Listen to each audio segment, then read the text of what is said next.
ओम साई राम। श्री साई सच्चरित्र अध्याय 33। प्रस्तावना। आओ पहले हम संतों के चरणों में प्रणाम करें, जिनकी कृपा दृष्टि मात्र से ही समस्त पाप समूह भस्म होकर हमारे आचरण के दोष नष्ट हो जाएंगे। उनसे वार्तालाप करना हमारे लिए शिक्षाप्रद और अति आनंददायक है। वो अपने मन में ये मेरा और वो तुम्हारा ऐसा कोई भेद नहीं रखते। इस प्रकार के भेदभाव की कल्पना उनके हृदय में कभी भी उत्पन्न नहीं होती। उनका ऋण इस जन्म में तो दूर,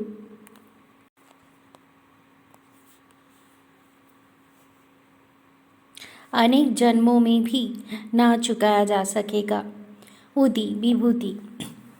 ये सर्व विदित है कि बाबा सबसे दक्षिणा लिया करते थे तथा उस धन राशि में से दान करने के पश्चात जो कुछ विशेष बचता उससे वो ईंधन मोल लेकर सदैव धूनी प्रज्वलित रखते थे। इसी धूनी की भस्म ही उदी कहलाती है। भक्तों के शिरडी से प्रस्थान करते समय ये भस्म मुक्त हस्त से उन सभी को वितरित कर दी जाती थी। इस उदी से बाबा हमें क्या शिक्षा देते हैं? उदी वितरण कर बाबा हमें शिक्षा देते हैं कि इस अंगार की नए गचोर होने वाले ब्रह्मांड का प्रतिबिंब भस्म के ही समान है। हमारा तन भी ईंधन सदृश ही है, अर्थात पंचभूतादि से निर्मित है, जो कि सांसारिक भोगादि के उपरंत विनाश को प्राप्त होकर भस्म के रूप में परिणत हो जाएगा। भक्तों को इस बात की स्मृति दिलाने के हेतु ही कि अंत में ये देह भस्म सदृश होने वाला है, बाबा उदी वितरण किया करते थे। बाबा इस उदी के द्वारा एक और भी शिक्षा प्रदान करते हैं कि इस संसार में ब्रह्म ही सत्य और जगत मिथ्या है। इस संसार में वस्तुतः कोई किसी की पिता पुत्र अथवा स्त्री नहीं है। हम जगत में अकेले ही आए हैं और अकेले ही जाएंगे। पूर्व में ये देखने में आ चुका है और अभी भी अनुभव किया जा रहा है कि इस उदी ने अनेक शारीरिक और मानसिक रोगियों को स्वस्थ प्रदान किया है। यथार्थ में बाबा तो भक्तों को दक्षिणा और उदी द्वारा सत्य और असत्य में विवेक तथा असत्य के त्याग का सिद्धांत समझाना चाहते थे। इस उदी से वैराग्य और दक्षिणा से त्याग की शिक्षा मिलती है। इन दोनों के अभाव में इस माया रूपी भवसागर को पार करना कठिन है। इसीलिए बाबा दूसरे के भोग स्वयं भोग कर दक्षिणा स्वीकार कर लिया करते थे। जब भक्तगण विदा लेते तब वो इस प्रसाद के रूप में उदी देकर और कुछ उनके मस्तक पर लगाकर अपना वरद हस्त उनके मस्तक पर रखते थे। जब बाबा प्रसन्न चित्त होते तब वो प्रेम पूर्वक गीत गाया करते थे। ऐसा ही एक भजन उदी के संबंध में भी है। भजन के बोल है, राम ते राम आयो जे उदिया की गुनिया लायो जी। ये बाबा शुद्ध और मधुर स्वर में गाते थे। ये सब तो उदी के आध्यात्मिक प्रभाव के संबंध में हुआ, परंतु उसमें भौतिक प्रभाव भी था, जिससे भक्तों को स्वस्थ, समृद्धि, चिंता मुक्ति एवं अनेक सांसारिक लाभप्रद हुए। इसीलिए उदी हमें आध्यात्मिक और सांसारिक लाभ पहुंचाती है। अब हम उदी की कथाएं प्रारंभ करते हैं। बिच्छू का डंक। नासिक के श्री नारायण मोतीराम जानी बाबा के परम भक्त थे। वो बाबा के अन्य भक्त रामचंद्र बामन मोडक के अधीन काम करते थे। एक बार वो अपनी माता के साथ शिरडी गए तथा बाबा के दर्शन का लाभ उठाया। तब बाबा ने उनकी माँ से कहा कि अब तुम्हारे पुत्र को नौकरी छोड़कर स्वतंत्र व्यवसाय करना चाहिए। कुछ दिनों में बाबा के वचन सत्य निकले। नारायण जानी ने नौकरी छोड़कर एक उपहार गृह आनंद आश्रम चलाना प्रारंभ कर दिया, जो अच्छी तरह चलने लगा। एक बार नारायण राव के एक मित्र को बिच्छू ने काट लिया, जिससे उसे असहनीय पीड़ा होने लगी। ऐसे प्रसंगों में उदी तो रामबाण प्रसिद्धि ही है। काटने के स्थान पर केवल उसे लगा ही दो देना है। नारायण ने उदी खोजी परंतु कहीं नहीं मिल सकी। उन्होंने बाबा के चित्र के समक्ष खड़े होकर उनसे सहायता की प्रार्थना की और उनके नाम लेते हुए उनके चित्र के सम्मुख जलती हुई अगरबत्ती में से एक चुटकी भस्म बाबा की उदी मानकर बिच्छू के डंक मारने के स्थान पर लेप कर दिया। वहां से उनके हाथ हटाते ही पीड़ा तुरंत मिट गई और दोनों अति प्रसन्न होकर चले गए। प्लेग की गांठ। एक समय एक भक्त बंदरा में था। उसे वहाँ पता चला कि उसकी लड़की जो दूसरे स्थान पर है प्लेग ग्रस्त है और उसे गिल्टी निकल आई है। उनके पास उस समय उदी नहीं थी, इसलिए उन्होंने नाना चादोरकर के पास उदी भेजने के लिए सूचना भेजी। नाना साहेब ठाणे रेलवे स्टेशन के समीप ही रास्ते में थे। जब उनके पास ये सूचना पहुंची, वो अपनी पत्नी सहित कल्याण जा रहे थे। उनके पास भी उस समय उदी नहीं थी, इसलिए उन्होंने सड़क पर से कुछ धूल उठाई और श्री साईं बाबा का ध्यान कर उनसे सहायता की प्रार्थना की तथा उस धूल को अपनी पत्नी के मस्तक पर लगा दिया। वो भक्त खड़े खड़े ये सब नाटक देख रहा था। जब वो घर लौटा तो उसे जानकर अति हर्ष हुआ कि जिस समय से नाना साहेब ने ठाणे रेलवे स्टेशन के पास बाबा से सहायता करने की प्रार्थना की, तभी से उनकी लड़की की स्थिति में पर्याप्त सुधार हो चला था, जो गत 3 दिनों से पीड़ित थी। जामनेर का विलक्षण चमत्कार। सन 1904-5 में नाना साहेब चादोरकर खंडस जिला के जामनेर में मामलोतर थे। जामनेर शिरडी से लगभग 100 मील से भी अधिक दूर है। उनकी पुत्री मैनाताई गर्भावस्था में थी और प्रसव काल समीप ही था। उसकी स्थिति अति गंभीर थी। 2 से 3 दिनों से उसे प्रसव वेदना हो रही थी। नाना साहेब ने सभी संभव प्रयत्न किया, परंतु वो सब व्यर्थ ही सिद्ध हुए। तब उन्होंने बाबा का ध्यान किया और उनसे सहायता की प्रार्थना की। उस समय शिरडी में एक रामगिर बुआ, जिन्हें बाबा बापूगिर बुआ के नाम से पुकारते थे, अपने घर खंदेश को लौट रहे थे। बाबा ने उन्हें अपने समीप बुलाकर कहा कि तुम घर लौटते समय थोड़ी देर के लिए जामनेर में उतरकर ये उदी और आरती श्री नाना साहेब को दे देना। रामगिर बुआ बोले कि मेरे पास केवल 2 ही रुपया है, जो कठिनाई से जलगांव तक ही किराया के पर्याप्त है। फिर ऐसी स्थिति में जलगांव से और 30 मील आगे जाना मुझे कैसे संभव होगा। बाबा ने उत्तर दिया कि चिंता की कोई बात नहीं, तुम्हारी सब व्यवस्था हो जाएगी। तब बाबा ने श्यामा से माधव पाटकर द्वारा रचित प्रसिद्ध आरती की प्रतिलिपि कराई और उदी के साथ नाना साहेब के पास भेज दी। बाबा के वचन पर विश्वास कर रामगिर बुआ ने शिरडी से प्रस्थान कर दिया और पौने 3 बजे रात्रि को जलगांव पहुँचे। इस समय उनके पास केवल 2 आने ही शेष थे, जिससे वो बड़ी दुविधा में थी। इतने में ही एक आवाज़ उनके कानों में पड़ी कि शिरडी से आए हुए बापूगिर बुआ कौन है। उन्होंने आगे बढ़कर बतलाया कि मैं ही शिरडी से आ रहा हूँ और मेरा ही नाम बापूगिर बुआ है। उस चपरासी ने, जो कि अपने आप को नाना साहेब चादोरकर द्वारा भेजा हुआ बतला रहा था, उन्हें बाहर लाकर एक शानदार तांगे में बिठाया, जिसमें 2 सुंदर घोड़े जुते हुए थे। अब वो दोनों रवाना हो गए। तांगा बहुत वेग से चल रहा था। प्रातःकाल वो एक नाले के समीप पहुँचे, जहाँ तांगे वाले ने तांगा रखकर घोड़े को पानी पिलाया। इसी बीच चपरासी ने रामगिर बुआ से थोड़ा सा नाश्ता करने के लिए कहा। दाढ़ी मूंछ तथा अन्य वेशभूषा से उसे मुसलमान समझकर उन्होंने जलपान करना अस्वीकार कर दिया। तब उस चपरासी ने कहा कि मैं गढ़वाल का क्षत्रिय वंशी हिंदू हूँ। ये सब नाश्ता नाना साहेब ने आपके लिए ही भेजा है तथा इसमें आपको कोई आपत्ति और संदेह नहीं करना चाहिए। तब वो दोनों जलपन कर पूर्ण रवाना हुए और सूर्य उदय के काल में जामनेर पहुंच गए। रामगीर बुआ लघु शंका के गए और थोड़ी देर में जब वो लौट कर आए तो क्या देखते हैं कि वहाँ ना तो टांगा था, ना तांगे वाला और ना ही तांगे के घोड़ा। उनके मुख से एक शब्द भी ना निकल रहा था। वो समीप ही कचहरी में पूछताछ करने के लिए गए और वहाँ उन्हें पता चला कि इस समय मामलो दफ्तर घर पर ही है।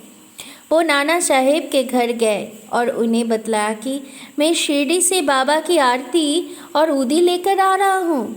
उस समय मैना ताई की स्थिति बहुत ही गंभीर थी और सभी को उसके लिए बड़ी चिंता थी। नाना साहेब ने अपनी पत्नी को बुलाकर उदी को जल में मिलाकर अपनी लड़की को पिला देने और आरती करने के लिए कहा। उन्होंने सोचा कि बाबा की सहायता बड़ी सामयिक है। थोड़ी देर में ही समाचार प्राप्त हुआ कि प्रसव कुशलतापूर्वक होकर समस्त पीड़ा दूर हो गई है।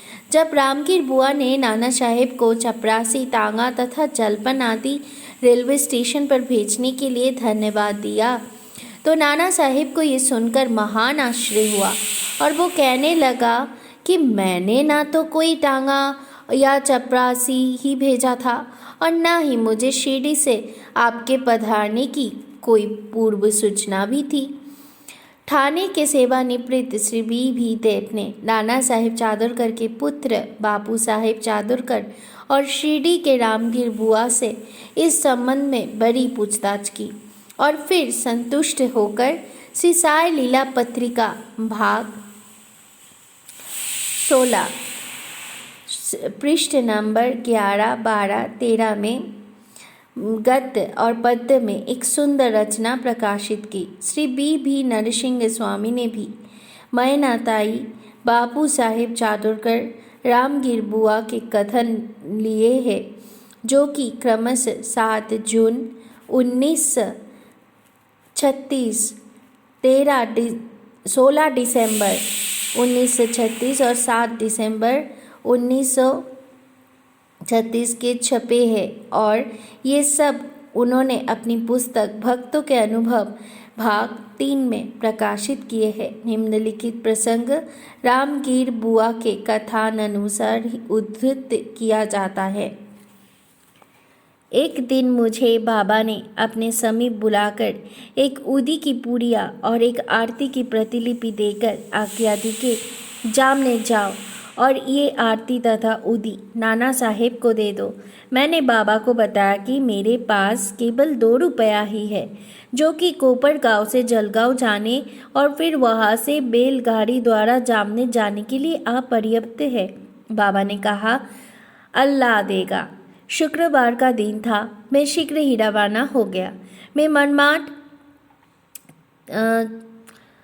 3:30 बजे सायंकाल और जलगांव रात्रि को 2:45 पर पहुंचा। उस समय प्लेग निवारक आदेश जारी थे जिससे मुझे असुविधा हुई और मैं सोच रहा था कि कैसे जामनेर पहुंचूं। रात्रि को 3 बजे एक चपरासी आया जो पैर में बूट पहने था, सिर पर पगड़ी बंधे और अन्य पोशाक भी पहना था। उसने मुझे तांगे में बिठा लिया और तांगा चल पड़ा। मैं उस समय भयभीत सा हो रहा था। मार्ग में भगूर के समीप मैंने जलपान किया। जब प्रातःकाल जामनेर पहुंचा तब उसी समय मुझे लघु शंका करने की इच्छा हुई। जब मैं लौटकर आया तब देखा कि वह कुछ भी नहीं है। तांगा और तांगा वाला अदृश्य है। नारायण राव, भक्त नारायण राव को बाबा के दर्शनों का 3 बार सौभाग्य प्राप्त हुआ। सन 1918 में बाबा के महासमाधि लेने के 3 वर्ष पश्चात शिरडी जाना चाहते थे वो, परंतु किसी कारणवश उनका जाना ना हो सका। बाबा के समाधिस्थ होने का 1 वर्ष के भीतर ही वो रुग्ण हो गए। किसी भी उपचार से उन्हें लाभ न हुआ। तब उन्होंने आठों प्रहर बाबा का ध्यान करना प्रारंभ कर दिया। एक रात को उन्हें स्वप्न हुआ, बाबा एक गुफा में से उन्हें आते हुए दिखाई पड़े और सांत्वना देकर कहने लगा कि घबराओ नहीं, तुम्हें कल से आराम हो जाएगा और एक हफ्ता में ही चलने फिरने लगोगे। ठीक उतने ही समय में नारायण राव स्वस्थ हो गए।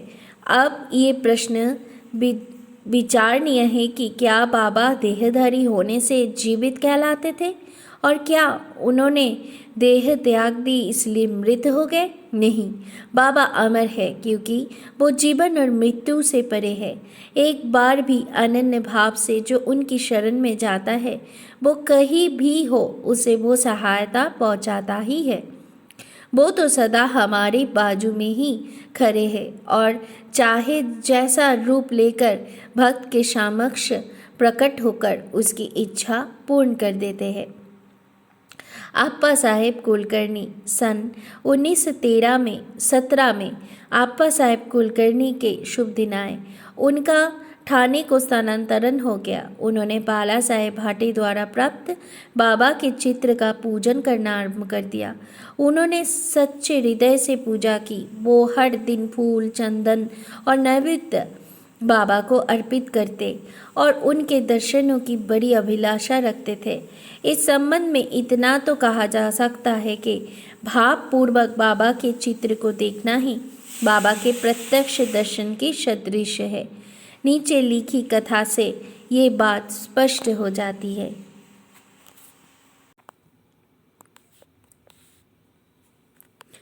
बाला बुआ सुतार। मुंबई में एक बाला बुआ नाम के संत थे जो कि अपनी भक्ति, भजन और आचरण के कारण आधुनिक तुकाराम के नाम से विख्यात थे।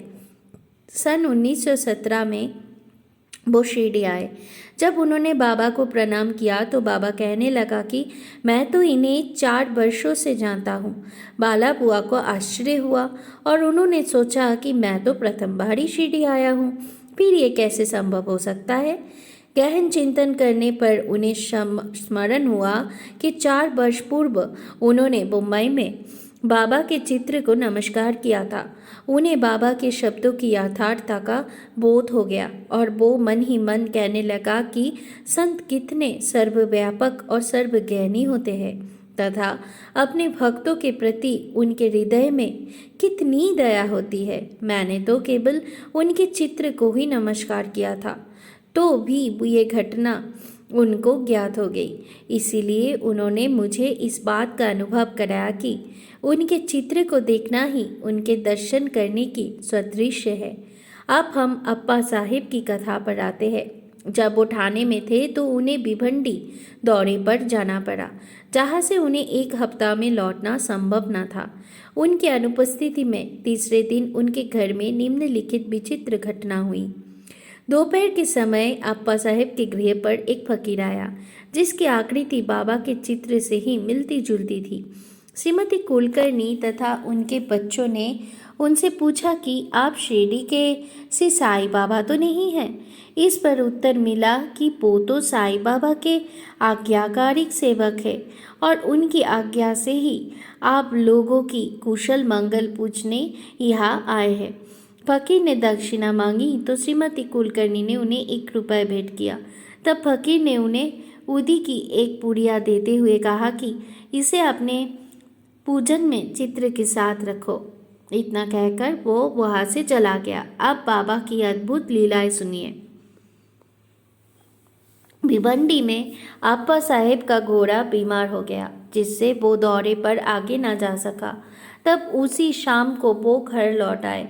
घर आने पर उन्हें पत्नी के द्वारा फकीर के आगमन का समाचार प्राप्त हुआ। उन्हें मन में थोड़ी अशांति सी हुई कि मैं फकीर के दर्शन से वंचित रह गया तथा पत्नी द्वारा केवल 1 रुपया दक्षिणा देना उन्हें अच्छा ना लगा। वो कहने लगा कि यदि मैं उपस्थित होता तो 10 रुपये से कम कभी न देता। तब वो फिर भूखे ही फकीर के खोज में निकल पड़े। उन्होंने मस्जिद एवं अन्य कई स्थानों पर खोज की परंतु उनकी खोज व्यर्थ सिद्ध हुई। पाठक अध्याय 32 में कही गई बाबा के वचनों का स्मरण करें कि भूखे पेट ईश्वर की खोज नहीं करनी चाहिए। आप्पा साहेब को शिक्षा मिल गई। वो भोजन के उपरांत जब अपने मित्र सुचित्रा के साथ घूमने को निकले तब थोड़ी ही दूर जाने पर उन्हें सामने से एक फकीर द्रुत गति से आता हुआ दिखाई पड़ा। आप्पा साहेब ने सोचा कि ये तो वही फकीर प्रतीत होता है जो मेरे घर पर आया था तथा उसकी आकृति भी बाबा के चित्र के अनुरूप ही है। फकीर ने तुरंत ही हाथ बढ़ाकर दक्षिणा मांगी। आप्पा साहेब ने उन्हें 1 रुपया दे दिया। तब वो और मांगने लगा। अब आप्पा साहेब ने 2 रुपये दिए, तब भी उसे संतोष न हुआ। उन्होंने अपने मित्र चित्र से 3 रुपये उधर लेकर दिए, फिर भी वो मांगता ही रहा। तब आप्पा साहेब ने उसे घर चलने के लिए कहा।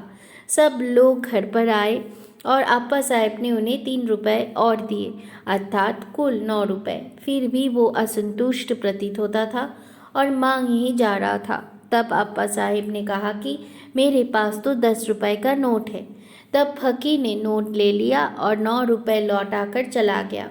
आप्पा साहेब ने 10 रुपये देने को कहा था, इसलिए उनसे 10 रुपये ले ही लिए और बाबा द्वारा स्पर्शित 9 रुपये उन्हें वापस मिल गए। अंक 9 रुपये अर्थपूर्ण है तथा नवविधा भक्ति की ओर इंगित करते हैं। यह ध्यान देने की यज्ञ है कि लक्ष्मीबाई को भी उन्होंने अंत समय में 9 रुपये ही दिए थे। उदी की पूरियाँ खोलने पर आप्पा साहेब ने देखा कि उसमें फूल के पत्ते और अक्षत है। जब वो कालांतर में शिरडी गए तो उन्हें बाबा ने अपना एक केश भी दे दिया। उन्होंने उदी और केश को एक ताबीज़ में रखा और उसे वो सदैव हाथ पर बांधते थे। अब आप्पा साहेब को उदी की शक्ति विदित हो चुकी थी। वो कुशाग्रबुद्धि के थे। प्रथम उन्हें 40 रुपये मासिक मिलते थे, परंतु बाबा की उदी और चित्र प्राप्त होने के पश्चात उनका वेतन कई गुना हो गया तथा उन्हें मान और यश भी मिला। इन अस्थायी आकर्षणों के अतिरिक्त उनकी आध्यात्मिक प्रकृति भी शीघ्रता से होने लगी। इसीलिए सौभाग्यवश जिनके पास उदी है उन्हें स्नान करने के पश्चात मस्तक पर धारण करना चाहिए और उसे जल में मिलाकर तीर्थ की तरह ग्रहण करना चाहिए। हरिभाव कार्णिक सन 1917 में गुरु पूर्णिमा के शुभ दिन डहाणू जिला ठाणे के हरिभाव कार्णिक शिरडी आए तथा उन्होंने बाबा का यथाविधि पूजन किया। उन्होंने वस्तुएं और दक्षिणा आदि भेंट कर क्षमा के द्वारा बाबा से लौटने की आज्ञा प्राप्त की। वो मस्जिद की सीढ़ियों पर से उतरे ही थे कि उन्हें विचार आया कि 1 रुपया और बाबा को अर्पण करना चाहिए। वो श्यामा को संकेत से ये सूचना देना चाहते थे कि बाबा से जाने की आज्ञा प्राप्त हो चुकी है, इसलिए मैं लौटना नहीं चाहता हूँ। परंतु श्यामा का ध्यान उनकी ओर नहीं गया, इसलिए वो घर को चल पड़े। मार्ग में वो नासिक में श्री कालाराम के मंदिर में दर्शन के लिए गए। संत नरसिंह महाराज जो कि मंदिर के मुख्य द्वार के भीतर बैठा करते थे, भक्तों को वही छोड़कर हरिभाव के पास आए और उनका हाथ पकड़कर कहने लगा कि मुझे मेरा रुपया दे दो। कर्णिक को बड़ा आश्चर्य हुआ और उन्होंने सहर्षि रुपया दे दिया। उन्हें विचार आया कि मैंने बाबा को रुपया देने का मन में संकल्प किया था और बाबा ने ये रुपया नासिक के नरसिंह महाराज के द्वारा ले लिया। इस कथा से सिद्ध होता है कि सब संत अभिन्न है तथा वो किसी न किसी रूप में एक साथ ही कार्य किया करते हैं। ओम श्री सद्गुरु साईनाथ अर्पणमस्तु। शुभम भवतु। ओम साई राम।